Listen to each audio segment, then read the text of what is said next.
The big movie this weekend, of course, is Mea Culpa. And this film follows an ambitious criminal defense attorney that, in her aspiration to be named partner in her law firm, takes on the case of an artist accused of murdering his girlfriend.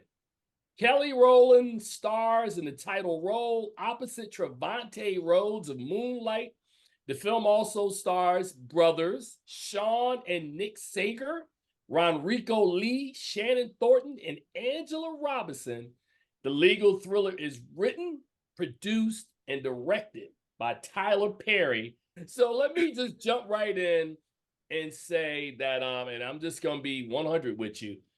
Kelly Rowland is really, really good in the title role of this film, man. And I would also say for 2/3, the first two acts, flawless. Love this movie. There's a lot to like about the first 2/3 of this film.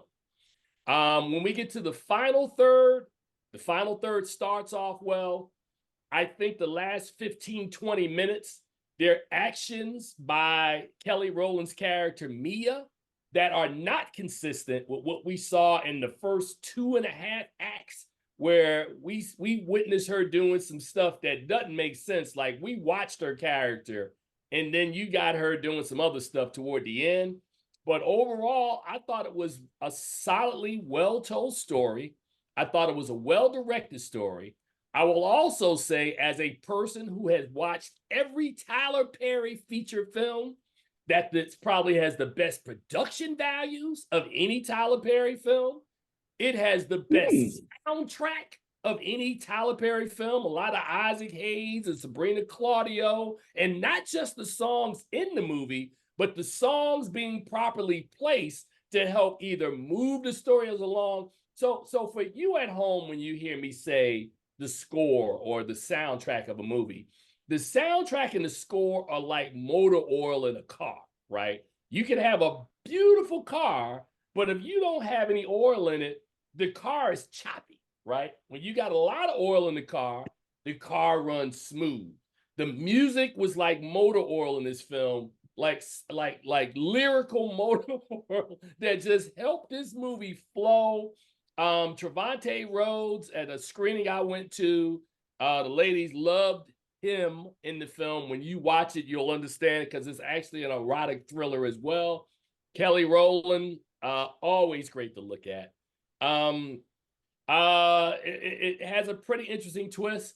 I just will say this as a commentary that for the last 2 decades, I have not been a consistent fan of Tyler Perry's films. I mean, I don't even think that's a secret, right? But the last 2 that he's made, a Jazz Man's Blues and this one, it feels like there's a course correction going on in Perry's world, and that Perry, even as I call it, the Tyler Perry curve.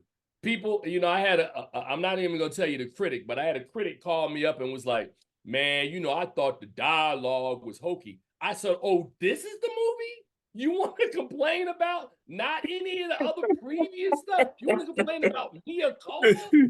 So I'm like, dude, my thing is with Tyler Perry has an audience of people who are not you and I, Charles. They love him. They will support him. But I think he's starting to win over more people who are critics, because not that he wasn't taking the film seriously before, but he's putting a little more thought, I witnessed, into some of the last couple of efforts that he's put out. So I would give this movie a B. I mean, and I might be in the minority. I like this movie. I really did. I thought, and I watched it several times, watched it at home.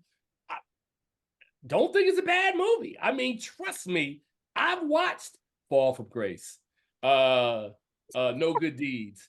I mean, I can go on. Medea this, Medea that. I mean, come on, man. This movie is really well done by Tyler, just like a Jazz Man's Blues are.